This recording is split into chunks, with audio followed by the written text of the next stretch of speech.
L'Algérie est souvent décrite comme le géant endormi de la Méditerranée.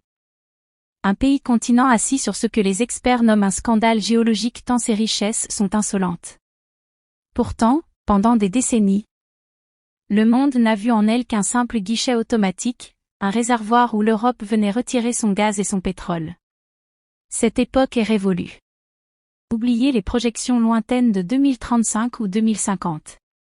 La véritable bataille pour l'hégémonie économique en Afrique du Nord se joue ici et maintenant. L'échéance critique, c'est 2026. Ce qui sort de terre actuellement, du port d'El Hamdania aux confins de Tindouf, n'est pas qu'un plan de BTP. C'est une guerre de béton, d'acier et de souveraineté. L'Algérie ne cherche plus à participer au marché mondial, elle cherche à le dominer. Pourquoi 2026 ? Parce que c'est l'année de la bascule. Celle où les maquettes deviennent des machines à cash et où les investissements massifs doivent transformer radicalement la structure de l'État. Voici l'analyse stratégique des 10 méga-projets qui redéfinissent la puissance algérienne. Le hard power minier, ouvrir le coffre-fort pour industrialiser un pays. Les discours ne suffisent pas. Il faut de la matière première. C'est la base du hard power.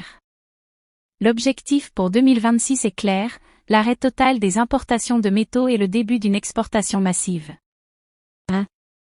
Garad Jubilé, le monstre de fer, c'est le projet le plus titanesque du continent.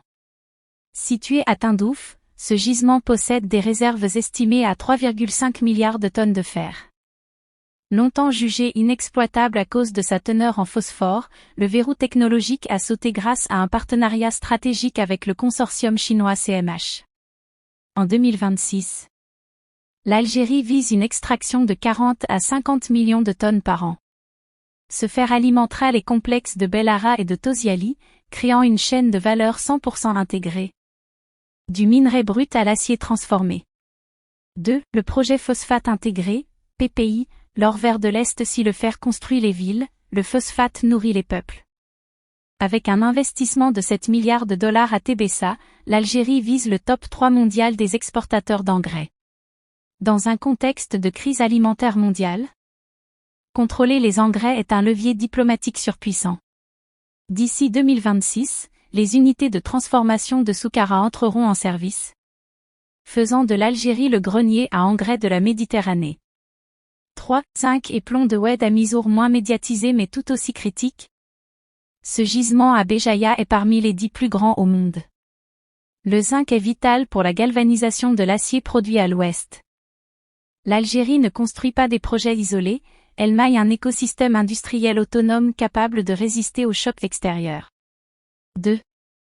L'arbitrage énergétique, devenir la batterie de l'Europe. L'Algérie reste un géant énergétique, mais la stratégie a muté. Le gaz n'est plus une fin. C'est un levier de financement et un outil de pression géopolitique. 4.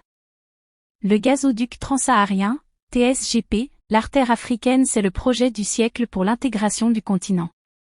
Relier les réserves du Nigeria à l'Europe via l'Algérie. Alors que l'Europe cherche désespérément à se sevrer du gaz russe, ce pipeline de 4000 km devient une priorité absolue.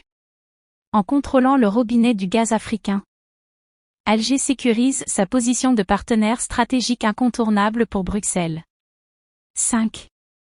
Le programme solaire des 15 000 MW. Brûler son propre gaz pour produire de l'électricité est un suicide économique. Chaque mètre cube économisé localement est un mètre cube vendu en devises à l'export. C'est l'arbitrage énergétique. D'ici 2026, les premières centrales massives doivent injecter de l'énergie verte dans le réseau national pour libérer les volumes de gaz destinés au marché international. 6. L'hydrogène vert et le corridor South de l'Algérie préparent déjà l'après-gaz.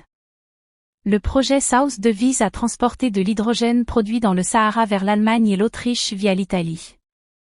En utilisant ses infrastructures existantes et son ensoleillement record, le pays se positionne pour verrouiller les contrats énergétiques européens pour les 50 prochaines années. 3. La révolution logistique, mailler le continent. La richesse n'a de valeur que si elle circule. L'Algérie est en train de briser son isolement géographique interne pour devenir un hub entre deux mondes. 7. La ligne ferroviaire Béchar-Tindouf-Garad Jubilé, c'est le train du désert. Une ligne de 1000 km construite en un temps record pour acheminer le fer vers le nord. Sans ce rail, le projet Garage Bilais reste un mirage. Ce chantier symbolise la fin de l'Algérie uniquement côtière, c'est la conquête de l'arrière-pays. 8. Le port d'El Hamdania, le hub de la Méditerranée situé à Cherchell, ce port en eau profonde est conçu pour concurrencer les plus grands terminaux mondiaux. Capable d'accueillir les méga-porte-conteneurs que les autres ports ne peuvent recevoir. Il est la porte de sortie des marchandises algériennes et la porte d'entrée vers l'Afrique centrale. 9. La route transsaharienne et les zones franches. L'Algérie tourne le dos à une Europe vieillissante pour regarder vers l'explosion démographique du Sahel. En créant 5 zones de libre-échange aux frontières, Mali, Niger, Mauritanie, etc., Alger compte inonder ses marchés avec ses produits manufacturés, ciment, électroménager, agroalimentaire. C'est une stratégie de conquête commerciale pure. 4. Le bouclier de souveraineté 10. Le plan d'urgence de dessalement d'eau de mer, c'est le projet le plus vital. Sans eau, pas d'industrie, pas de paix sociale. Face au stress hydrique, l'Algérie construit simultanément 5 méga-stations de dessalement. L'objectif est radical, sécuriser 100% de l'eau potable des villes côtières par la mer dès 2026. Pour réserver l'eau des barrages à l'agriculture de l'intérieur. C'est la condition sine qua non de la survie de la nation. Conclusion, l'année de la vérité: fer, phosphate, gaz, solaire, rail, port, eau. Ce n'est pas une liste de souhaits, c'est une feuille de route au jalon militaire. Si ces projets aboutissent, l'Algérie ne sera plus seulement un exportateur de ressources, mais une forteresse énergétique et un carrefour logistique mondial. Les défis restent immenses: bureaucratie, formation de la main-d'œuvre et stabilité régionale. Mais la direction est prise. Le scandale géologique est en train de se transformer en une machine de guerre économique. 2026 sera l'année où le monde devra compter avec une nouvelle puissance industrielle en Méditerranée. L'enjeu est désormais entre les mains de ceux qui exécutent ces projets sur le terrain. La bataille de l'acier et du gaz est engagée. C'était Sarah Analyse. Merci de nous avoir suivis. N'oubliez pas de vous abonner pour ne rien manquer de nos prochaines enquêtes stratégiques. À très vite.